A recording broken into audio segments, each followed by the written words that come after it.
Welcome to my channel. ಇವತ್ತು ಎಲೆಕೋಸನ್ನ ಬಳಸಿ ಬಸ್ಸಾರು ಮಾಡ್ತಿದ್ದೀನಿ. ಇದಕ್ಕೆ ಬೇಕಾಗಿರೋ ಇಂಗ್ರೀಡಿಯೆಂಟ್ಸ್ನ ನೋಟ್ ಮಾಡ್ಕೊಳ್ಳಿ. ಅರ್ಧ ಕಪ್ ಕಡಲೆಬೇಳೆ, ಒಂದು ಈರುಳ್ಳಿ, 2 ಟೊಮ್ಯಾಟೊ, ಬೆಳ್ಳುಳ್ಳಿ ಅರ್ಧ ಗೆಡ್ಡೆ, ಹುಣಸೆಹಣ್ಣು, ಜೀರಿಗೆ, ಒಣಗಿದ ಮೆಣಸಿನ್ಕಾಯಿ ಮತ್ತು ಕೊತ್ತಂಬರಿ. ಈಗ ಕುಕ್ಕರ್ಗೆ ತೊಳೆದಿಟ್ಕೊಂಡಿರೋಂಥ ಕಡಲೆಬೇಳೆ, ಎಲೆಕೋಸನ್ನ 2 ಸತಿ ತೊಳೆದಿರ್ತೀನಿ, ಸಣ್ಣದಾಗಿ ಹೆಚ್ಕೊಂಡಿರ್ತೀನಿ. ಈಗ ಅದಕ್ಕೆ 3 ಕಪ್ ಆಗೋಷ್ಟು ನೀರು ಹಾಕಿ ಕುಕ್ಕರ್ ಲಿಡ್ನ ಮುಚ್ಚಿ 1 ವಿಷಲ್ ಬರ್ಸ್ಕೊಳ್ಳೋಣ. ನಾವೀಗ ಒಂದು ಚಿಕ್ಕ ಬಾಣಲಿಗೆ 2 ಸ್ಪೂನ್ ಎಣ್ಣೆ ಹಾಕ್ಕೊಂಡು ಅದಕ್ಕೆ ಜೀರಿಗೆ, 1 ಸ್ಪೂನ್ ಜೀರಿಗೆ, ಒಂದು 4 ಒಣಗಿದ ಮೆಣಸಿನ್ಕಾಯಿ, ಎರಡು ಈರುಳ್ಳಿನ ಆ್ಯಡ್ ಮಾಡ್ಕೊಳ್ತೀನಿ. ಇದು ಟ್ರಾನ್ಸ್ಪರೆಂಟ್ ಬರೋ ಅಷ್ಟು ಹುರ್ಕೊಂಡ್ರೆ ಸಾಕು. ಕಲರ್ ಚೇಂಜ್ ಆಗಬೇಕು, ಒಂದು ಟ್ರಾನ್ಸ್ಪರೆಂಟ್ ರೀತಿ ಆಗುತ್ತೆ ಈರುಳ್ಳಿ, ಅಲ್ಲಿವರೆಗೂ ಹುರ್ಕೋಬೇಕು. ಹುರ್ಕೊಂಡ್ಮೇಲೆ ಇದಕ್ಕೆ ನಾವು ಒಂದು 5ರಿಂದ 6 ಎಸಳು ಬೆಳ್ಳುಳ್ಳಿ ತೊಗೊಂಡಿರ್ತೀವಲ್ಲ ಅದನ್ನು ಆ್ಯಡ್ ಮಾಡ್ಕೊಂಡು ಹುರ್ಕೋಬೇಕು. ನೋಡಿ, ಒಂದು ಸ್ವಲ್ಪ ಹುರಿದಿದೆ, ಒಂದು ಟ್ರಾನ್ಸ್ಪರೆಂಟ್ ಕಲರು ಕೂಡ ಬಂದಿದೆ. ಸೊ ಇವಾಗ ಬೆಳ್ಳುಳ್ಳಿನ ಆ್ಯಡ್ ಮಾಡ್ಕೊಂಡು ಹುರ್ಕೊಂಡಿರ್ತೀನಿ. ಆಮೇಲೆ ಟೊಮ್ಯಾಟೊ ಮತ್ತು 1 ಟೊಮ್ಯಾಟೊ ತೊಗೊಂಡಿದ್ದೀನಿ, ಒಂದಿಷ್ಟು ಹುಣಸೆಹಣ್ಣು ತೊಗೊಂಡಿದ್ದೀನಿ, 1 ನೆಲ್ಲಿಕಾಯಿ ಗಾತ್ರದಷ್ಟು. ಈಗ 2ರಿಂದ 3 ಟೇಬಲ್ ಸ್ಪೂನಷ್ಟು ಫ್ರೆಶ್ ಕೊಕೊನಟ್ ಹಾಕ್ತಿದ್ದೀನಿ, ತೆಂಗಿನಕಾಯಿ ತುರಿ. ಚೆನ್ನಾಗಿರುತ್ತೆ. ಇದನ್ನೆಲ್ಲ ಈ ಥರನೂ ಮಾಡ್ಬೋದು, ಬಟ್ ಇನ್ನೊಂದು ಥರನೂ ಮಾಡ್ಬೋದು.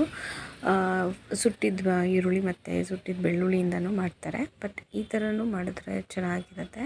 ಈ ಥರ ಟೇಸ್ಟ್ ನಂಗೆ ತುಂಬ ಇಷ್ಟ ಆಗುತ್ತೆ, ಹಾಗಾಗಿ ನಮ್ಮ ಮನೇಲಿ ಎಲ್ಲರೂ ಇಷ್ಟಪಟ್ಟು ತಿಂತಾರೆ.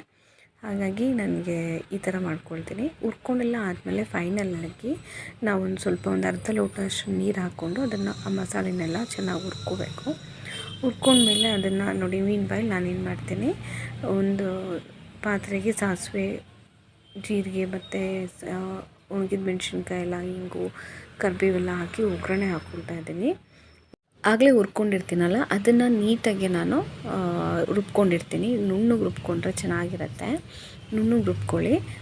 ನುಣ್ಣಗೆ ರುಬ್ಕೊಂಡ್ಮೇಲೆ ನೀವು ನೋಡಿಕೊಂಡು ನಿಮಗೆ ಹಿಂಗೆ ತೆಳುಗೆ, ಇಲ್ಲ ಗಟ್ಟಿ ಬೇಕಂದರೆ ಗಟ್ಟಿಗೆ, ಇಲ್ಲ ಮೀಡಿಯಮ್ ಆಗಿರಬೇಕಂದ್ರೆ ನಿಮ್ಮ ಒಂದು ಇದಕ್ಕೆ ಕನ್ಸಿಸ್ಟೆನ್ಸಿಗೆ ನೋಡಿಕೊಂಡು ನೀವು ನೀರನ್ನ ಆ್ಯಡ್ ಮಾಡ್ಕೋಬೇಕು. ಇಲ್ಲಿ ನೀರು ಏನು ಆ್ಯಡ್ ಮಾಡ್ಕೊಂಡಿರ್ತೀನಿ, ಎಲೆಕೋಸು ಬೇಯಿಸಿರ್ತೀನಲ್ಲ ಅದೇ ನೀರನ್ನ ಇಲ್ಲೇ ಆ್ಯಡ್ ಮಾಡ್ಕೊಳ್ತೀನಿ. 5ರಿಂದ 10 ನಿಮಿಷದವರೆಗೂ ನೀವು ಆ ಸಾಂಬಾರನ್ನ ಕುದಿಸ್ಕೋಬೇಕು. ಅದು ಒಂದು ಸ್ಮೆಲ್ ಬರುತ್ತೆ, ಸಖತ್ತಾಗಿರುತ್ತೆ. ಈಗ ಒಂದು 10 ನಿಮಿಷ ಸಾಂಬಾರನ್ನ ಕುದಿಯೋಕ್ಕೆ ಇಟ್ಬಿಡೋಣ. ಮೀನ್ವೈಲ್ ನಾವು ಏನು ಮಾಡೋಣ ಅಂದರೆ ಪಲ್ಯಕ್ಕೆ ಒಗ್ಗರಣೆ ಹಾಕ್ಕೊಳ್ಳೋಣ. ಈಗ 2ರಿಂದ 3 ಟೇಬಲ್ ಸ್ಪೂನಷ್ಟು ಎಣ್ಣೆ ಹಾಕ್ಕೊಂಡಿರ್ತೀನಿ. ಆದಮೇಲೆ 1 ಮೀಡಿಯಮ್ ಸೈಜ್ ಈರುಳ್ಳಿನ ಸಣ್ಣದಾಗಿ ಕಟ್ ಮಾಡಿ ಇಟ್ಕೊಂಡಿರ್ತೀನಿ. ಅದನ್ನು ಸ್ವಲ್ಪ ಟ್ರಾನ್ಸ್ಪರೆಂಟ್ ಬರೋ ಹಾಗೆ ಒಂದು ಬಣ್ಣ ಚೇಂಜ್ ಆಗಬೇಕು ಈರುಳ್ಳಿದು, ಅಲ್ಲಿವರೆಗೂ ಹುರ್ಕೋಬೇಕು.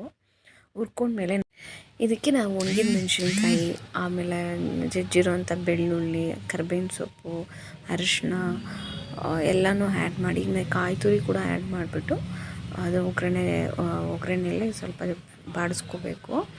ಬಾಡಿಸ್ಕೊಂಡ್ಮೇಲೆ ನಾವೇನು ಇಟ್ಕೊಂಡಿರ್ತೀವಿ ಇಲ್ಲಿ, ಬಾಡಿಸ್ಕೊಂಡ್ಮೇಲೆ ಎಲೆಕೋಸು ಮತ್ತು ಕಡಲೆಬೇಳೆನ ಬಸ್ತಿರ್ತೀವಲ್ಲ ಅದನ್ನು ಇದಕ್ಕೆ ಆ್ಯಡ್ ಮಾಡಿಕೊಂಡು ಒಗ್ಗರಣೆಯಲ್ಲಿ ಸ್ವಲ್ಪ ಚೆನ್ನಾಗಿ ಬೇಯಿಸ್ಕೋಬೇಕು.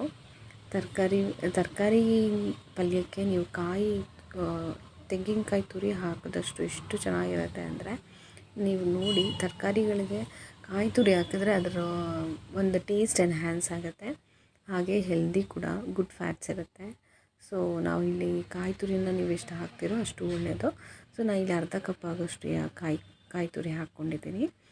ಆದಮೇಲೆ ನಾವು ಈಗ ಅದಕ್ಕೆ ಬೇಯಿಸಿರುವಂಥ ಇದನ್ನು ರುಚಿಗೆ ಬೇಕಾಗೋಷ್ಟು ಉಪ್ಪು ಹಾಕ್ತೀನಿ. ಉಪ್ಪು ಹಾಕ್ಕೊಂಡು ಸ್ವಲ್ಪ ಬಾಡಿಸ್ಕೊಂಡಾದ್ಮೇಲೆ ನಾವು ಎಲೆಕೋಸು ಮತ್ತು ಇದನ್ನು ಆ್ಯಡ್ ಮಾಡ್ಕೊಳ್ಳೋಣ.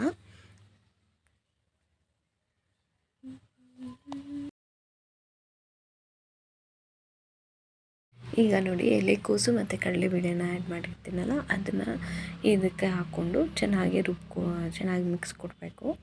ಮಿಕ್ಸ್ ಕೊಟ್ಟಮೇಲೆ ಅದು ಚೆನ್ನಾಗಿರುತ್ತೆ, ಚೆನ್ನಾಗಿ ಬೆಂದಿರುತ್ತೆ, ಹಾಗೆ ತುಂಬ ಚೆನ್ನಾಗಿ ಟೇಸ್ಟ್ ಇರುತ್ತೆ.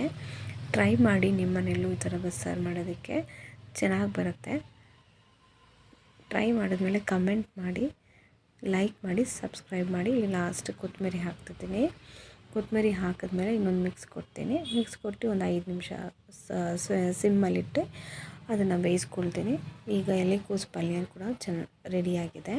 ಬಸ್ಸಾರು ಮತ್ತು ಎಲೆಕೋಸು ಪಲ್ಯ ಮುದ್ದೆ ಜೊತೆ ತಿನ್ನೋಕ್ಕೆ ಚೆನ್ನಾಗಿರುತ್ತೆ. Thank you for watching.